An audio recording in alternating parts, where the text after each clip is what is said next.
আপনারা টাইটানিক জাহাজের নাম শুনেছেন? টাইটানিক জাহাজের 8 গুণ 10 গুণ বড় একটা জাহাজ আছে, আইকন অফ দ্য সি, আমি দেখে এসেছি।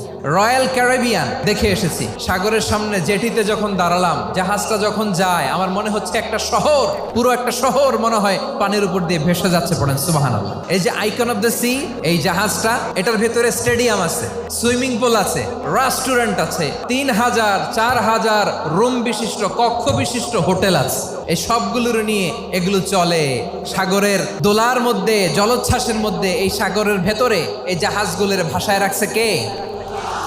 এই যে বাংলাদেশে যে গাড়িগুলো চালান, বেশিরভাগ গাড়ি আসে কিন্তু জাপান থেকে। হাজার হাজার গাড়ি একটা জাহাজ বহন করতে পারে। সূরাত বনী ইসরাঈলের এই চমৎকার আয়াতের ভেতরে আল্লাহ তাআলা বেসিকলি মানব জাতির প্রতি তার 4টি স্পেশাল অনুগ্রহের কথা বলেছেন। 2 নম্বর অংশে আল্লাহ তাআলা বললেন, ওয়া হামালনাহুম ফিল বাররি ওয়াল বাহর, স্থলে এবং সমুদ্রে আমি তাদের জন্য চলাচলের বাহন দিয়েছি। সুবহানাল্লাহ।